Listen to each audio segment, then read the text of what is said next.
সকলোকে মোৰ চেনেললৈ আদৰণি জনাইছোঁ। আজি মই বনাম কঁঠালৰ গ্ৰেভি এটা ৰেচিপি অতি সহজ আৰু আপোনালোকে ঘৰত এনেকৈ বনাই চাবচোন, একদম চিকেন যেন লাগে। এয়া আমি এতিয়া প্ৰেছাৰ কুকাৰত দি দিছোঁ আৰু 2টা চিটি দিয়ালৈ এইখিনি সিজিবলৈ দিম আৰু নিমখ দি দিছোঁ লগত।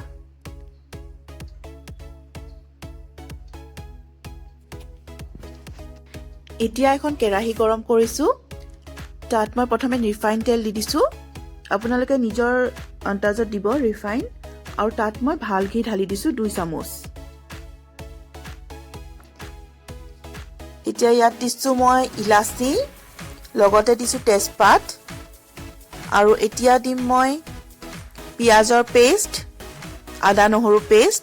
এই গোটেইখিনি ভালকৈ ভাজিম যেতিয়ালৈ কেঁচা গোন্ধটো নাযায়। এই তৰকাৰীখন খাবলৈ একদম মটন বা চিকেন যেন লাগে। আপোনালোকে খালি এবাৰ বনাই চাব। যদি আপোনালোকে ভাল পায় মোৰ চেনেলটো, আপোনালোকে ছাবস্ক্ৰাইব কৰি ল'ব, তেতিয়া মই দিয়া নতুন নতুন ৰেচিপিজবোৰ আপোনালোকে পাই থাকিব, আৰু লগতে বেল আইকনটো টিপি দিব। এয়া এইখিনি মই এতিয়া ভালকৈ ভাজি দিছোঁ।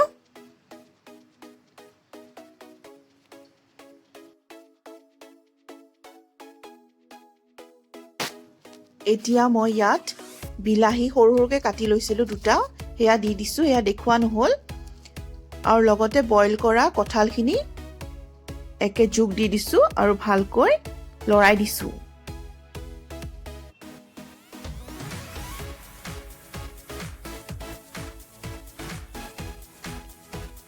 ইয়াত মই এতিয়া নিমখ দি দিছোঁ।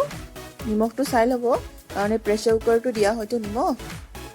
আৰু এতিয়া দিম এয়া জিৰা গুড়ি দিলোঁ,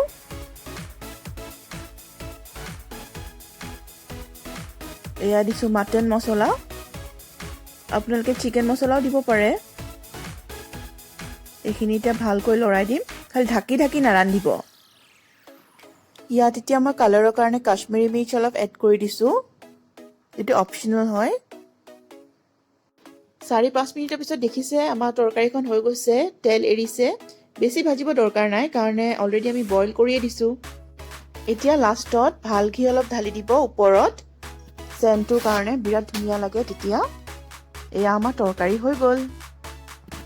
এইখন তৰকাৰী আপোনালোকে লুচি বা ভাতৰ লগত খাব পাৰে, লগত একো নহ'লেও হয়, ইমান সোৱাদ হয়।